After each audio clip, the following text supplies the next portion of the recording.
Hola. ¿Mucho mejor? Listo, perfecto. En todo caso, si hay alguna inquietud sobre la comunicación o sobre, pueden levantar la mano y no hay ningún problema. Agradezco a País, al equipo de trabajo de País, en la Universidad de los Andes, por esta iniciativa y por convocarnos el día de hoy para hablar de un tema tan importante como es la educación inclusiva. No obstante, en mi caso voy a hacerles una aproximación al discurso de la discapacidad, ¿no? Porque en lo sucesivo vamos a hacer las discusiones en torno al decreto, al tema del decreto 1421 del 2017, que es el que nos convoca el día de hoy. En primer lugar, quiero contarles que el tema de los derechos humanos históricamente ha sido una cuestión de conquistas, de luchas, de tensiones, ¿no? Tensiones que se han dado incluso en lo que tiene que ver con los conceptos, con los símbolos, con todo lo que se refiere a los derechos humanos. Hay cuestiones que aparentemente son muy pacíficas, como cuando hablamos de libertad o igualdad, pero en el fondo esos conceptos que esconden o que encubren un discurso de fondo o que son manifestación de una expresión cultural o de una construcción cultural, no dejan de tener ciertos inconvenientes al momento de abordarlos, ¿no? Entonces, cuestiones como la igualdad, ¿no? Aún yo todavía tengo ciertas dudas sobre qué es la igualdad, ¿no? ¿Qué debería ser la igualdad? Porque también recientemente toma fuerza, o de las últimas 3 décadas empieza a tomar fuerza lo que se conoce como la diferencia, ¿no? El discurso de la diferencia. Entonces hoy en día yo tengo dudas sobre si debemos apuntarle a la igualdad o a la diferencia. Y esa ha sido una de las tensiones que se han dado, ¿no? Y eso son cuestiones que incluso en el ámbito cotidiano también nos afectan, ¿no? Que ¿a qué le apuntamos, no? Y eso nos genera ciertos miedos también, ¿no? Que nosotros, ¿a qué tenemos que apuntar? ¿A ser iguales o a ser diferentes? Eso es. Porque dentro de esa construcción cultural también se generan ciertos estándares. Y eso genera ciertos miedos, ¿no? El miedo tanto a la libertad como a la igualdad o a la diferencia. Como nos hemos creado ciertos estándares de igualdad, pues también tenemos ciertas reservas o cierto recelo hacia lo que es la diferencia. Entonces, en ocasiones, asumir una postura diferente o comportarnos diferente conforme con un patrón común de entendimiento nos puede generar cierto miedo, ¿no? Y por parte del grupo dominante, pues también puede generar cierta desconfianza o cierto temor o algún rechazo, ¿no? Por esa idea de diferencia. Bajo ese esquema, pues el discurso de la discapacidad tradicionalmente se ha movido sobre lo que es la igualdad y la diferencia. No obstante, ese de igualdad y ese de diferencia, cuando hablamos de discapacidad, siempre se ha hecho en clave de exclusión, siempre. Entonces lo que yo les quiero invitar a ustedes el día de hoy es a que reflexionemos sobre lo que es la igualdad y sobre lo que es la diferencia y cómo tendríamos nosotros que abordar un discurso que esté en clave de derechos humanos. Hoy en día, ya cuando vamos a hablar de discapacidad, no lo podemos hacer solamente desde un enfoque médico, que es uno más de los enfoques que existen, sino además un enfoque que sea inclusivo. Y a eso es a lo que apunta el tema de hoy, ¿no? Tradicionalmente la discapacidad, existen ciertas aproximaciones a la discapacidad. No es fácil asumir un concepto de discapacidad o hacer una aproximación a la discapacidad, porque incluso las personas con discapacidad en ocasiones ni siquiera se sienten identificadas con ese discurso de la discapacidad, ¿no? Porque tradicionalmente cuando se habla de discapacidad, ese discurso se crea desde fuera. Por eso el lema actualmente de los grupos de los movimientos de vida independiente son justamente ese, ¿no? El lema es nada sobre nosotros y nosotros, que es una forma de reacción a esa visión clásica de discapacidad que se construye desde afuera sin tener en cuenta cuáles son los intereses, las preferencias o las posturas de las personas con discapacidad. Digamos, eso es un inconveniente. Otro inconveniente es tratar de incluir dentro de un grupo realidades que son totalmente heterogéneas. Es lo mismo que pasa con la edad, a propósito del tema de hoy, ¿no? O la educación. Cuando hablamos de edad, tratamos de incluir, puede ser un poco arbitrario tratar de incluir dentro de un concepto realidades que son tan diferentes, ¿no? No es igual hablar de un niño de 5 años a un adolescente de 16 años o 17 años para efectos de reconocimiento de capacidad jurídica, por ejemplo. En la discapacidad pasa lo mismo. No es igual hablar de un tipo de discapacidad mental a un tipo de discapacidad sensorial. Entonces, tratar de incluir dentro de un solo concepto una realidad que es tan heterogénea puede resultar un poco arbitrario. No obstante, aquí vamos a tratar de partir de un escenario más o menos común que nos permita tratar de identificar algunas directrices al final a propósito de nuestro tema de discusión. Tradicionalmente la discapacidad se ha evaluado desde 3 modelos o 3 aproximaciones, ¿no? 3 aproximaciones. ¿Cuáles son esas aproximaciones? Primero hablamos de un modelo que se llama prescindencia, después de un modelo que se llama médico y finalmente de un modelo que se llama social, ¿no? Modelo social de la discapacidad. Y a continuación voy a tratar de hacer una aproximación a esos 3 modelos o 3 formas de entender la discapacidad. El primer modelo, que se llama modelo de la prescindencia, de prescindir, se desarrolla sobre todo, es de notar que estos modelos no han desaparecido, es decir, que actualmente confluyen esos modelos, ¿no? La tendencia actual es que estemos en un modelo médico y vamos hacia un modelo más social, pero hoy existen aún ciertos rezagos de la prescindencia. Entonces son modelos que se desarrollaron en algún momento de la historia, no obstante, hoy en día subsisten, ¿no? El primer modelo, que es el modelo de la prescindencia, que tiene una concepción fuertemente religiosa, o tiene una influencia religiosa. Se desarrolla sobre todo en la época clásica, ¿no? En la antigua Grecia, Roma, y concibe a la persona con discapacidad como producto de un pecado, ¿no? Producto de un pecado. Y en ese sentido, como es producto de un pecado, la respuesta social común ante esta situación es el repudio, ¿no? Entonces, desde ese primer modelo, que se llama prescindencia, hay 2 submodelos. Uno que se llama modelo de la marginación y otro que se llama el modelo de la eugenesia o el modelo eugenésico. El eugenésico apunta a que las personas con discapacidad solamente aportan mensajes malignos, y en ese sentido a lo que deben apuntar las medidas sociales es a prescindir de las personas con discapacidad. Un ejemplo de esto se da por ejemplo en las leyes de Licurgo, Grecia, en las cuales se obligaba a los papás a despeñar a los hijos so pena de la confiscación de los bienes. Era una obligación de los padres despeñar o eliminar a sus hijos, porque como consecuencia de ello, si no llevan a cabo esta práctica, la respuesta era una sanción, en este caso una sanción pecuniaria. La discapacidad fue la causa inicial de infanticidio. Ese modelo no solamente se da en la época clásica, también se replica en otros momentos históricos. Por ejemplo, en el régimen nazi, ¿no? El régimen nazi, en el cual se empiezan a aprobar ciertas medidas, ciertas políticas que prohibían a las personas casarse o crear vínculos con personas con discapacidad, en tanto que se asumía una concepción de raza superior, ¿no? La raza aria. Y en esa medida lo que se buscaba era que la raza, dentro de esa concepción eugenésica, lo que se buscaba es que prevaleciera esa idea de raza suprema. Entonces, todas las personas que no se adecuaran o las concepciones que no se adecuaran con una idea de raza superior, lo que generaban como consecuencia era el rechazo o la eliminación de esas personas. Decía que es una primera aproximación o un primer submodelo, es la eugenesia, y por otra parte tenemos el submodelo de la marginación. ¿Y qué es la marginación? No es otra cosa más que cuando las políticas no apuntaban a eliminar a las personas por el repudio que generaban, lo que se hacía era situar a esas personas en el campo de la pobreza. ¿No? El campo de la pobreza. Entonces las personas con discapacidad se conciben como personas inútiles o personas que no aportan a la sociedad, y la sociedad no tiene por qué tener una carga. Entonces la respuesta, en caso de que no sea una eugenesia o respuesta eugenésica, la respuesta menos agresiva es la situar a las personas en el campo de la exclusión social. Esa es más o menos una aproximación a el modelo de la prescindencia. Insisto que ese modelo, si bien ya hoy en día son rezagos del modelo, o si bien se ha superado hacia otros modelos como el médico o el social, no obstante, hoy en día existen aún ciertas expresiones sobre lo que es el modelo de la prescindencia. Tendríamos que debatir, por ejemplo, si prácticas tales como la anticoncepción quirúrgica para personas con discapacidad sin su consentimiento puede ser una forma de este modelo de prescindencia, o incluso en el caso del aborto, ¿no? En el caso del aborto, ustedes saben que actualmente en Colombia existen 3 causales del aborto, y una de ellas es aborto por malformación.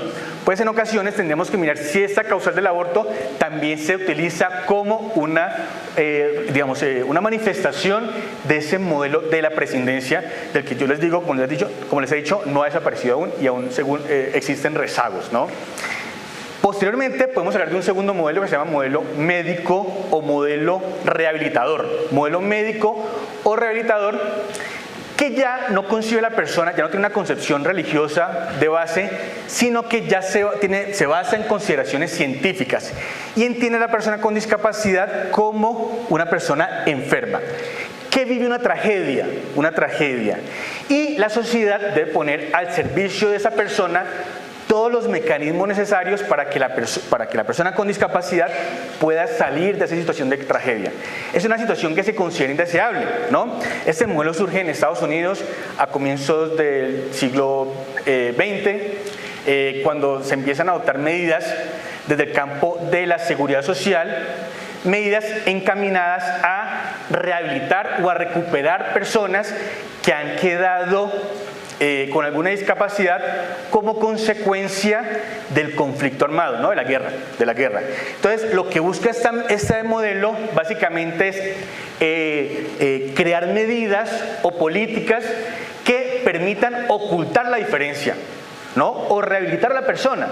Y fíjense que este modelo justamente parte de eso, de cómo oculto la diferencia. Es decir, tiene una valoración negativa de la diferencia. Lo que busca justamente es estandarizar, porque desde este modelo se parte del binomio normal y anormal. Lo que busca este modelo es justamente normalizar al diferente. Eso es. O sea que de este modelo no tendríamos una idea positiva de lo diferente, sino que lo que se basa más que todo en una idea de igualdad clásica, ¿no? La igualdad como uniformidad. Eso es. Es decir, este modelo todavía no asume una postura sobre la igualdad en clave de derechos humanos. Aquella igualdad que se traduce en la valoración positiva de las diferencias, diría Luigi Ferrajoli, ¿no? Entonces, este modelo lo que busca es la apuesta a tipos de medidas desde la asistencia social. Los derechos, la discapacidad es una tragedia personal, ¿no? Y los derechos de esa persona están condicionados a que efectivamente esa persona logre salir de esa tragedia. Entonces se crean mecanismos, políticas, como lo he mencionado previamente, para que la persona con discapacidad pueda salir de esa situación de tragedia. Eso es. Es decir, es una visión de rehabilitación, la persona se considera como enferma y lo que se busca es normalizar. Fíjense que en el lenguaje cotidiano nosotros utilizamos comúnmente la palabra normal y anormal. Y esa idea de normalidad parte de un patrón común de entendimiento sobre lo que consideramos que es normal. Obviamente de una visión, de una construcción social mayoritaria. Y eso es lo que utilizamos esa palabra, normal y anormal. Este modelo parte de esa visión, de tratar de normalizar al anormal. Pero fíjense que en la práctica, si nosotros tratamos si hacemos una reflexión personal sobre lo que es normal o anormal, posiblemente tengamos inconvenientes en poder determinar qué es eso, qué es normal y qué es anormal. Ese básicamente es el modelo médico o modelo rehabilitador. Posteriormente, en la década de los 60 terminando la década de los 60 y 70, en Estados Unidos y en Inglaterra empieza a surgir un nuevo modelo que se basa en los derechos humanos, ¿no? Es un modelo que surge de los debates que se dan al interior de ciertos grupos sociales. Obviamente no solamente se da en el campo de la discapacidad, sino también dentro de otro tipo de reivindicaciones de derechos. Y ese modelo se crea el famoso Foro de Vida Independiente, ¿no? Que son grupos sociales o grupos de personas que lo que buscan es tratar de crear condiciones para reivindicar derechos civiles y políticos de las personas con discapacidad. Eso es, ¿no? Entonces ya empieza a reflexionarse sobre el enfoque y la discapacidad. Y se entiende que la discapacidad ya no es solamente una cuestión de enfermedad, como se asumía anteriormente, sino que es una cuestión de barreras sociales. Entonces, desde ese modelo lo que se busca es reconocer que la discapacidad no es una enfermedad, sino que es producto de la interacción entre la persona y las barreras que impone la sociedad. Ese es el modelo. Como yo les decía al principio de la charla, ese modelo se basa en el lema de nada sobre nosotros sin nosotros. Eso es. ¿Y por qué ese lema? Porque fíjense que históricamente el tratamiento de personas con discapacidad se basa en una postura altamente proteccionista, ¿no? Cuando se asume a la persona como una persona vulnerable o indefensa o débil, lo que se hace es que se justifican o se legitiman medidas que tienden a proteger no los derechos de esa persona, sino proteger a la persona en sí, porque se entiende que la persona puede ser un riesgo para ella misma o para la sociedad. Esas medidas altamente proteccionistas, que se recogen en visiones políticas como el paternalismo, ¿no? Paternalismo jurídico, esas medidas proteccionistas lo que hacen en el fondo, extremas, ¿no? Una medida extrema proteccionista o paternalista, lo que hace en el fondo es anular la libertad del ser humano. Y la legitimidad se basa en que esa persona no es capaz de apropiarse de su propia vida, ¿no? O de manejar su propia vida. Entonces es necesario que otra persona o la sociedad o el Estado adopte medidas para proteger a esa persona, no solamente contra ella, sino también contra las demás personas.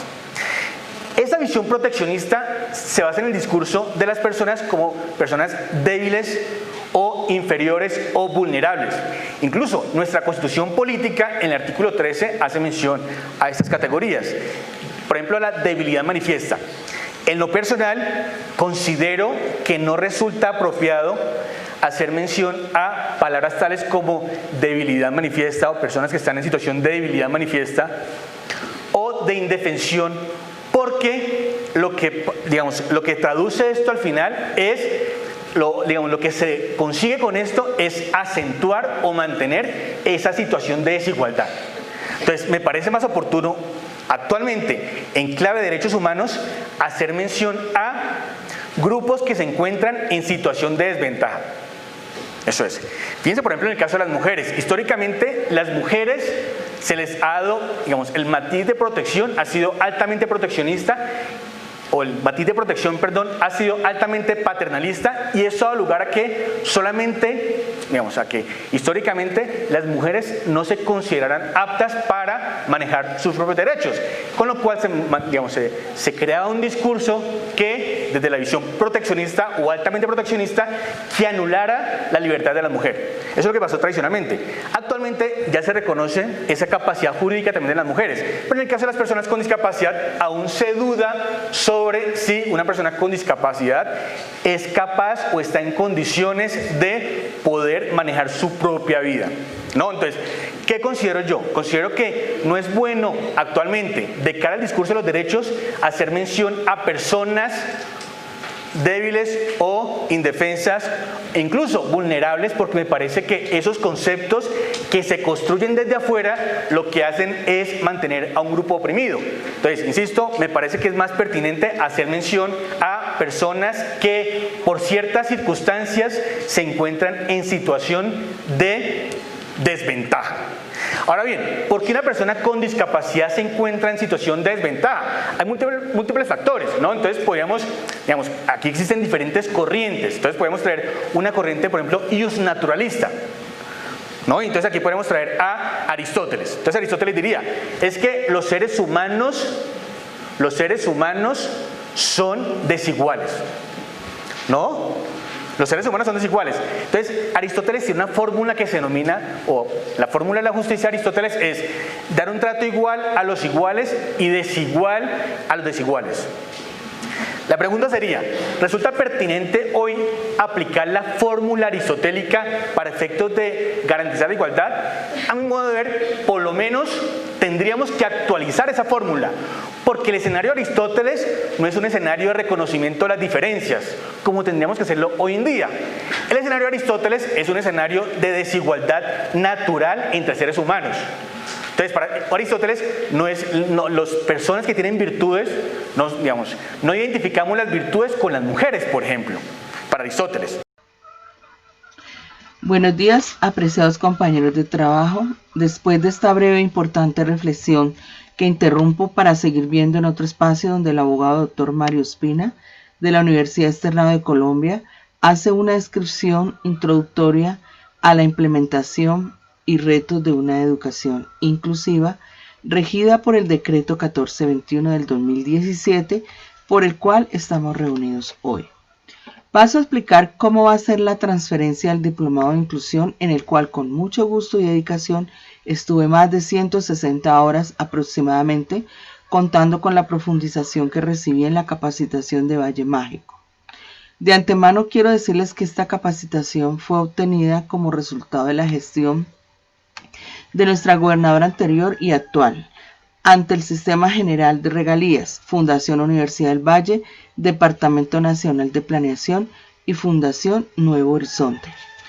La capacitación de inclusión se dividió en 5 módulos, los cuales explicaré a ustedes cómo va a ser la transferencia.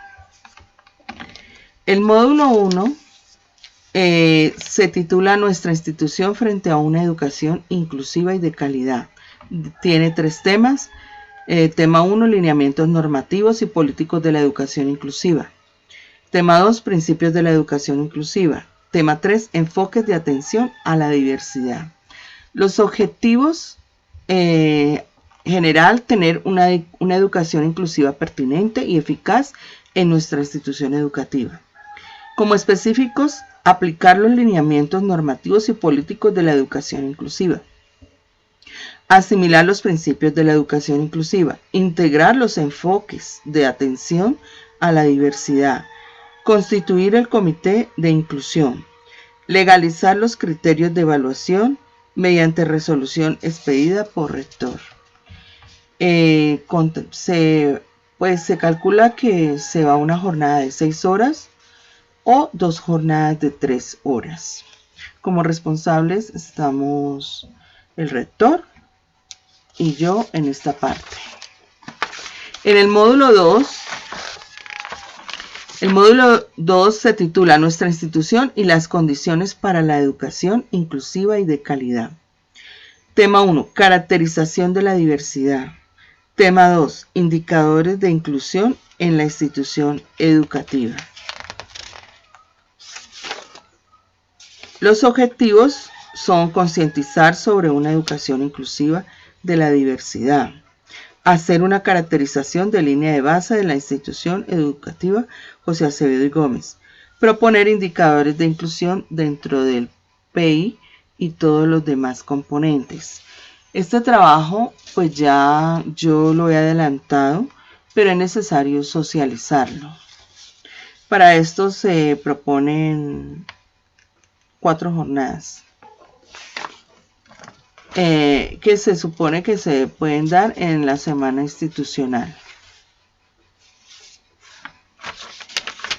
El módulo 3, nuestra institución y el plan de mejoramiento institucional en el marco de la educación inclusiva y de calidad. Tema 1, relaciones entre calidad e inclusión. Tema 2, caja de herramientas para la autoevaluación. Tema 3, cualificar la gestión inclusiva.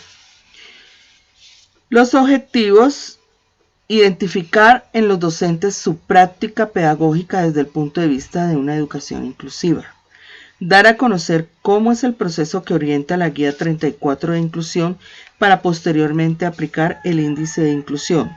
Socializar las herramientas para aplicar el índice de inclusión. Pues ahí se proponen 2 o 3 jornadas. Módulo 4 se titula Estrategias pedagógicas en la atención a estudiantes con discapacidad, capacidades y o talentos excepcionales o problemas de aprendizaje en la construcción de didácticas flexibles y evaluación diferencial. Tema 1. Orientaciones técnicas, administrativas y pedagógicas para la atención educativa a estudiantes con discapacidad, capacidades y o talentos excepcionales en el marco de la educación inclusiva. Tema 2. Diseño universal de aprendizaje DUA. Objetivos. Transferir el conocimiento aprendido sobre todos los temas que se describen en este módulo 4. Consolidar los PIAR para ofrecer una educación inclusiva de calidad.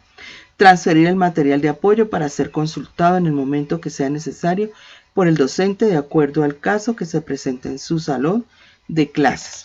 En cuanto a esto, pues ya también hay un trabajo ya adelantado. Sin embargo, pues como cada año llegan niños, se van niños, pues eso hay que actualizarlo cada año. Y también actualizar los ajustes razonables. Bueno, el módulo 5. En el módulo 5, pues ya me toca exponer algo ahorita. Es el último módulo, pero en vista de que Jefferson fue el profesor que se eligió por tener mayores casos de niños de inclusión en su sede, se le eligió para poder que estuviera también en la capacitación de Valle Mágico. Él solamente recibió la de Valle Mágico y es el que generosamente les va a explicar a ustedes cómo es el manejo de esta plataforma. Bueno, el módulo 5 es el aporte de las TIC en el marco de una educación inclusiva. El objetivo de aprendizaje del módulo es reconocer el aporte de las TIC en el marco de una educación inclusiva a partir de los principios y lineamientos acerca del uso reflexivo de las TIC. Es decir, no sin antes hacer una reflexión de para qué sirve la aplicación de las TIC, para qué sirve el juego, qué objetivo tiene, qué sentido tiene. La idea es que todo esto tenga un aprendizaje significativo en los estudiantes y que nos aporte a la construcción del conocimiento en los niños y en nosotros también. Bueno, la primera sesión tuvo un tema 1 que fue el uso reflexivo de las TIC más allá de la herramienta. La segunda sesión tuvo 2 temas. Tema 1, gamificación, una estrategia al servicio del DUA. La gamificación tiene que ver con la programación de los juegos, de las estrategias tecnológicas, todo lo que tiene que ver con eso integrado al DUA. Al DUA, que es como la forma como integramos las metodologías para enseñarle a los niños y los contenidos. Tema 2, Valle Mágico, una aventura inclusiva, principios conceptuales y metodológicos. Entonces ahí volvemos a tener Valle Mágico. Lo tuvimos en el módulo 5 directamente con el ingeniero y la ingeniera que fueron los que crearon esta plataforma. Bueno, en el uso reflexivo de las TIC más allá de las herramientas, se trató de conocer las bases conceptuales del uso reflexivo de las TIC en escenarios educativos desde las perspectivas del constructivismo y el socioconstruismo como fundamento epistemológico. Ya lo había dicho anteriormente de que la idea de las TIC es ayudarnos a construir conocimiento en los niños, ¿no? Y que ellos mismos también lo puedan hacer. La segunda sesión, que fue la gamificación, es reconocer las bases conceptuales y metodológicas del recurso educativo Valle Mágico, una aventura inclusive a partir de los principios de la gamificación y el DUA. Los fundamentos de esta gamificación parten de, sobre todo, lo que se aplicó a Valle Mágico, parte de Gabe Sicherman y Christopher Cunningham en el 2011, un proceso relacionado con el pensamiento del jugador y las técnicas de juego para atraer a los usuarios y resolver problemas.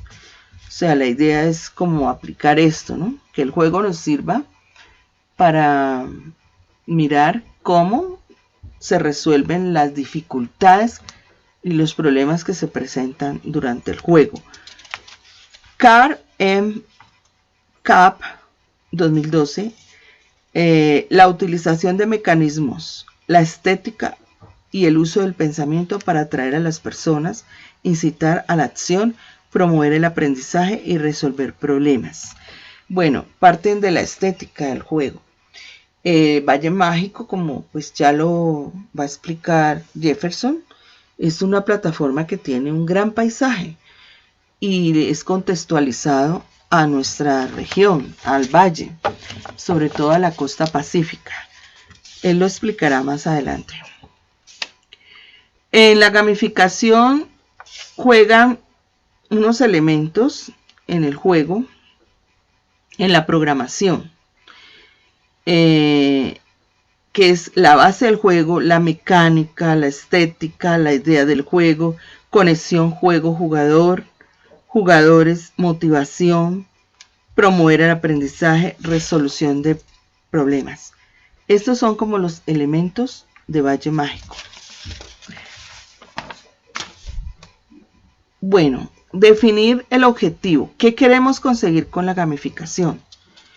¿Qué objetivos?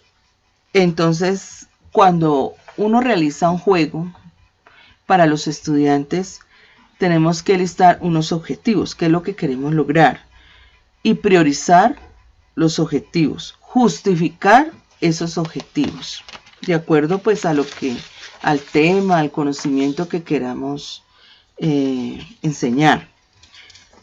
Segundo, cuando pensamos en esos juegos también tenemos que delimitar los comportamientos deseados. ¿Cuáles son los conocimientos, actitudes, habilidades, valores, etcétera, que queremos fomentar en esos juegos? Entonces vuelvo a la reflexión. No es colocar un juego por colocarlo, sino para qué se coloca, que tenga como un resultado significativo, constructivo en los estudiantes y en nosotros también, ¿no? Porque como docentes nosotros también aprendemos a construir conocimiento. ¿Queremos cambiar comportamientos para siempre? Aquí hay unas preguntas de reflexión. ¿Queremos cambiar comportamientos por un tiempo limitado? ¿Queremos eliminar comportamientos? El juego sirve también para cuestionar la parte ética de valores en el contexto del estudiante, en nuestro contexto. Entonces, por eso estas preguntas, ¿no?, de reflexión. En la tercera etapa, en el tercer componente, definir los jugadores, ¿sí? En todo juego hay unos exploradores, hay unos que caen, hay unos premios.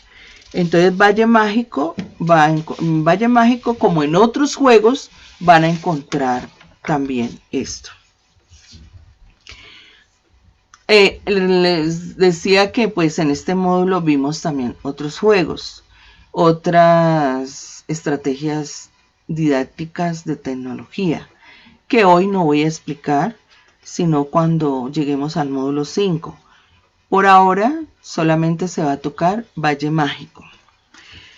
Definir los ciclos, como cuarto elemento, definir los ciclos de actividad. En los ciclos de actividad se tiene en cuenta qué mecánicas se van a usar, qué reglamentos, cuál es el orden en que aparecen esos eventos, en qué interacciones habrá, cuáles serán las consecuencias de cada interacción. Entonces, todo esto ustedes lo van a ir viendo en Valle Mágico, lo van a ir como detectando en la medida en que ustedes se metan en el juego de Valle Mágico, que la idea es que ustedes primero lo hagan antes de socializarlo con los estudiantes, ustedes van a ir conociendo la dinámica de Valle Mágico y van a ir pues como verificando estas cosas que yo les estoy diciendo. En el quinto elemento, los juegos no pueden olvidar la diversión, ¿sí? Porque siempre tiene que ir como motivado en algo que impacte al niño, algo que motive al estudiante, que lo haga como más significativo. Y debemos tener en cuenta qué historia queremos contar, qué estética seleccionaremos, qué eventos inesperados incluiremos en el sistema. El sexto elemento, desarrollar e implementar las herramientas. ¿Qué recursos necesitamos? ¿Cómo vamos a medir los resultados? ¿Qué indicadores usaremos para medir los resultados? ¿Necesitamos tecnología? Bueno, esto también se va a ver en Valle Mágico. Porque no es solamente jugar por jugar, sino que cada juego debe tener unos indicadores, unos logros, unas competencias a desarrollar y son medibles. La plataforma de Valle Mágico las mide y las propone. Ustedes van a tener acceso a esos indicadores, van a poder mirar cómo avanzan los estudiantes. Eso es algo que también Jefferson se los va a explicar. Bueno, fundamentación conceptual y metodológica del Valle Mágico, una aventura inclusiva. En este enlace que se los puedo compartir, allí está la fundamentación conceptual y metodológica de Valle Mágico. El docente que quiera investigar más puede entrar a este enlace para empaparse más de este tema. Bueno, finalmente pues en la infografía de este Valle Mágico hay un ecosistema de recursos tecnopedagógicos. Entonces allí hay varios aspectos a nivel cognitivo, a nivel motor, visual, de talentos, etcétera. Bueno, no quisiera meterme más en este tema porque este tema lo va a tocar Jefferson. La idea o el objetivo es impactar en el fortalecimiento de la capacidad institucional en el marco de la educación inclusiva. Para eso, pues, se tiene la participación y se debe tener la integración de Valle Mágico en la gestión directiva, en la gestión administrativa, en la gestión académica y en la gestión comunitaria. Cada uno debe tener un papel fundamental en la implementación de Valle Mágico y por supuesto de todo el proceso de inclusión, porque una cosa es Valle Mágico como una estrategia de inclusión, ¿sí? Y otra cosa es todo el proceso de inclusión donde está la legalización, donde está la participación, donde hay varias medidas que tomar, hay que evaluar varias cosas, donde hay que ajustar. Eso es otro aspecto, ¿no? Diferente al de Valle Mágico, que Valle Mágico se integra a todo ese proceso de inclusión. Bueno, entonces por ahora esta es la exposición. El tiempo no da para más. Lo que yo hice fue esbozar de qué se trata este diplomado en términos generales y pues ya con el rector programaremos los espacios para empezar a hacer la transferencia. Cualquier inquietud, duda, entonces después de este video. Muchas gracias por su atención.